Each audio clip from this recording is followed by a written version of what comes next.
Assalamualaikum warahmatullahi wabarakatuh dan selamat sejahtera. Bismillahirrahmanirrahim.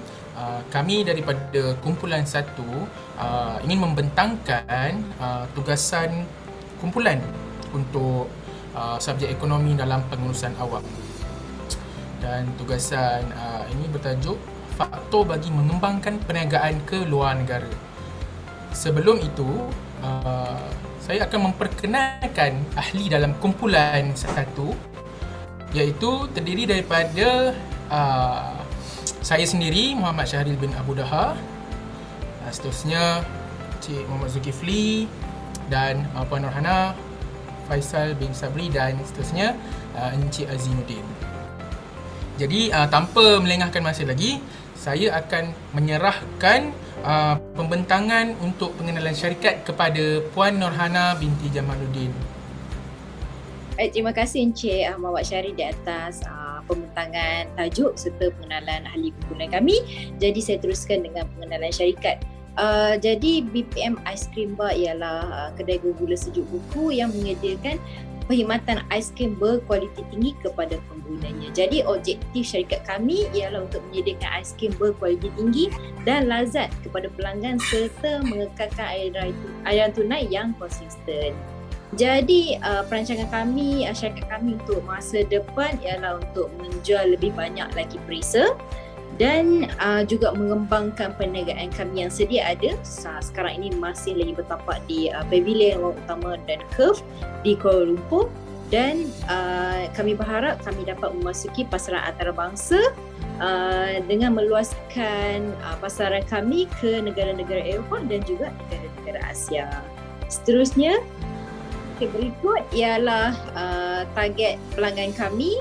Jadi daripada segi gender memang selebihnya kepada pelanggan wanita, dan juga di golongan umur berumur hingga 26 hingga ke 35 setelah kajian yang telah dibuat, dan juga golongan yang kedua ialah golongan bermula daripada umur 36 hingga 45.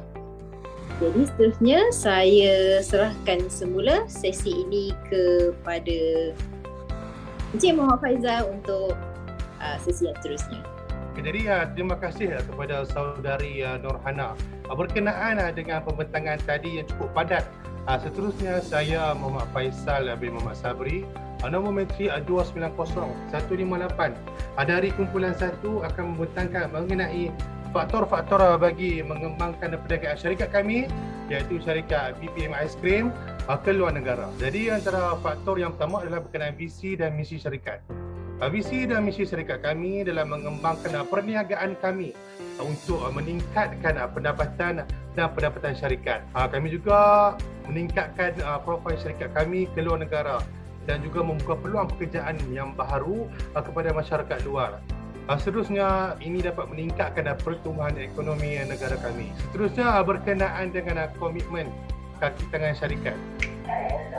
Kami perlu mendapatkan komitmen dan sokongan oleh seluruh tenaga kerja syarikat kami, bermula dari rangkaian eksekutif hingga ke perkhidmatan pelanggan, serta dari segi kejutaan, pembelian, logistik, pembuatan dan penghantaran.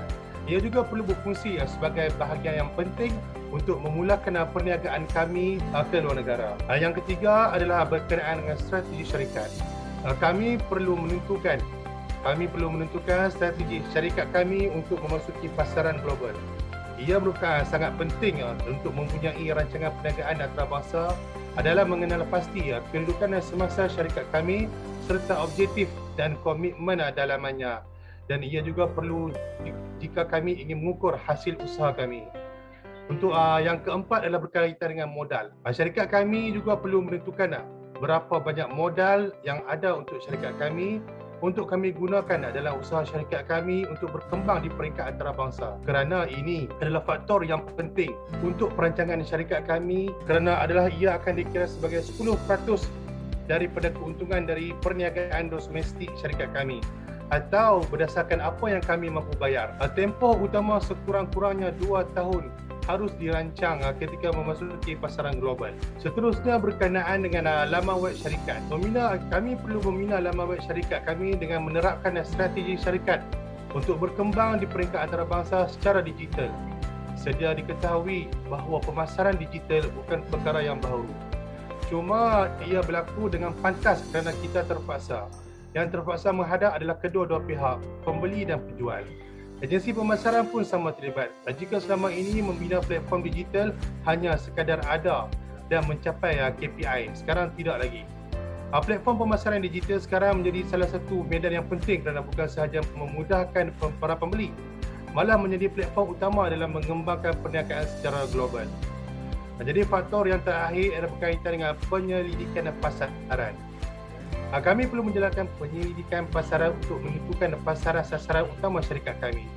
Kami perlu membuat bancian untuk mengetahui produk yang kami pasarkan berdasarkan database yang kami kumpulkan melalui bahutan laman web syarikat kami dan pelanggan tetap kami. Penyelidikan di pasaran adalah instrumen yang kuat dapat digunakan untuk menyelidiki dan menentukan pasaran untuk produk syarikat kami yang berkembang pada kadar pantas dan paling mudah untuk ditembusi. Mencari fakta syarikat kami perlukan untuk membuat ramalan tentang seberapa baik produk kami akan dijual di wilayah geografi tertentu adalah faktor yang berikutnya. Sebagai contoh, adakah syarikat kami ingin menjual beberapa unit kepada pelanggan di Indonesia atau 10 buah kontena panjangnya 40 kaki ke kedai setiap bulan di Indonesia? Manakah antara pilihan yang paling menarik bagi syarikat kami? Sekiranya kami sentiasa membuat penyelidikan, kami akan dapat menentukan berapa banyak item ataupun produk yang akan kami dapat jual dalam jangka masa tertentu. Seterusnya, saya akan menyerahkan pembentangan yang seterusnya kepada saudara Syahri berkenaan masalah yang akan dihadapi oleh syarikat kami. Terima kasih dan Assalamualaikum. Terima kasih kepada saudara Muhammad Faizal bin Sabri di atas pembentangannya tadi. Jadi saya pula akan membentangkan masalah yang akan dihadapi apabila kita berniaga di luar negara, dan antara salah satu masalah yang kita akan hadapi adalah modal perniagaan. Bila kita untuk merancang untuk berniaga ke luar negara, modalnya akan besar kerana pertukaran mata wang. Kerana kita pasarkan kita punya perniagaan di Eropah, di Asia untuk setaraf dengan antarabangsa lah. Tambahan pula ini jika kami pasarkan produk kami ke luar negara. So yang kedua masalah kita adalah persaingan. Persaingan juga menjadi masalah keperniagaan kami, di mana kami harus mencari idea baru yang kreatif dan inovatif bagi memberi saingan yang sihat di antara pesaing-pesaing kami. Contoh pesaing-pesaing yang hebat kita adalah seperti jenama Magnolia, Magnum, Walls. Jadi kita harus masalah kat sini kita harus mengerah idea lagi. Cari idea yang lebih kreatif lagi untuk dapat berdaya saing sama setaraf dengan jenama-jenama gegasi ini. So seterusnya adalah nombor 3, masalah yang akan dihadapi adalah dari segi teknologi. Okey, sedia maklum kalau kita nak berniaga bertaraf antarabangsa, teknologi juga perlu dititik beratkan kerana kita tak nak apa yang kita melabur untuk teknologi ni akan menjadi rugi. Sebab apa? Dalam teknologi juga tak boleh ketinggalan sebab kita punya perniagaan level international. Jadi pencarian mesin seperti nak buat aiskrim tu mestilah cari dengan betul-betul teliti lah.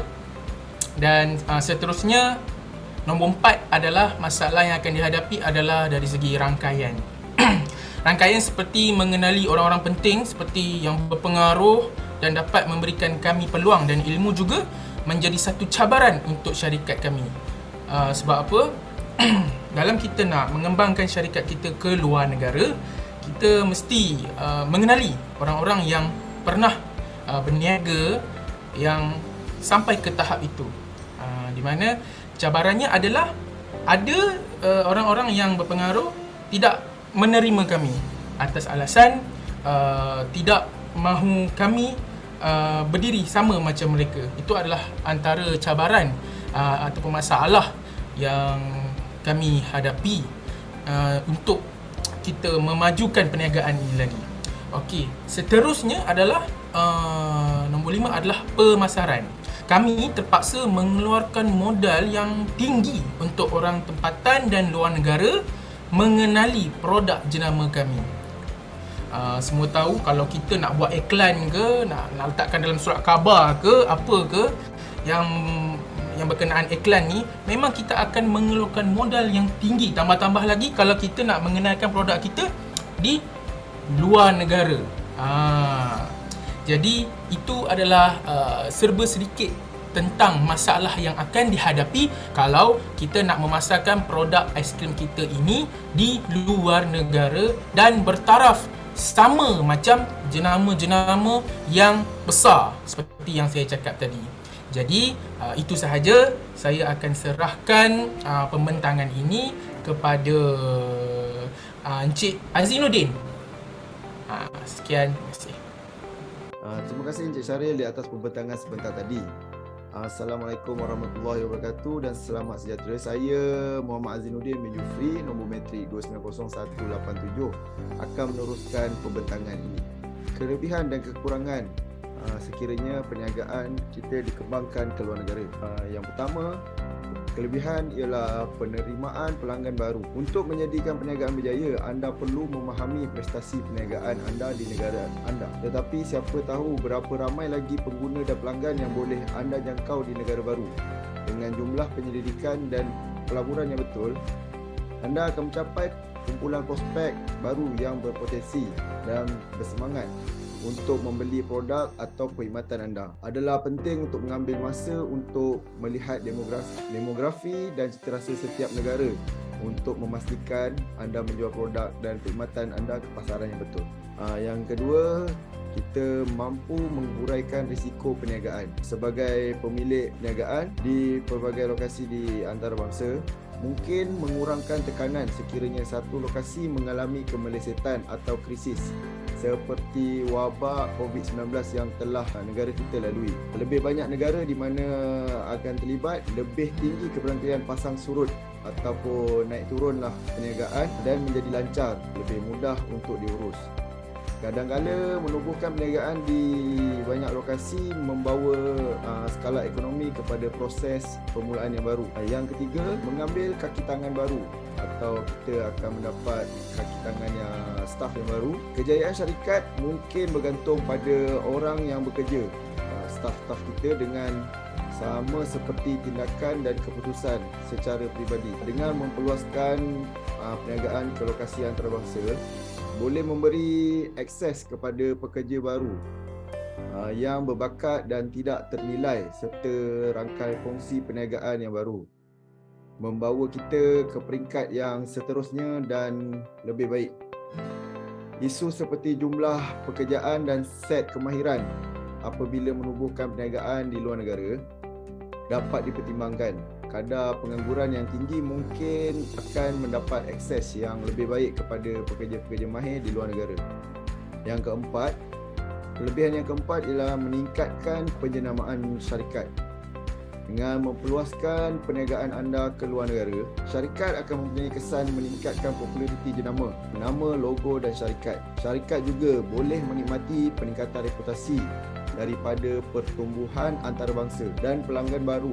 Syarikat juga mungkin menganggap produk perkhidmatan sebagai sesuatu yang baru atau malah berprestij dan juga akan berpeluang besar untuk meluaskan capaian harta intelek ke kawasan yang baru luar negara.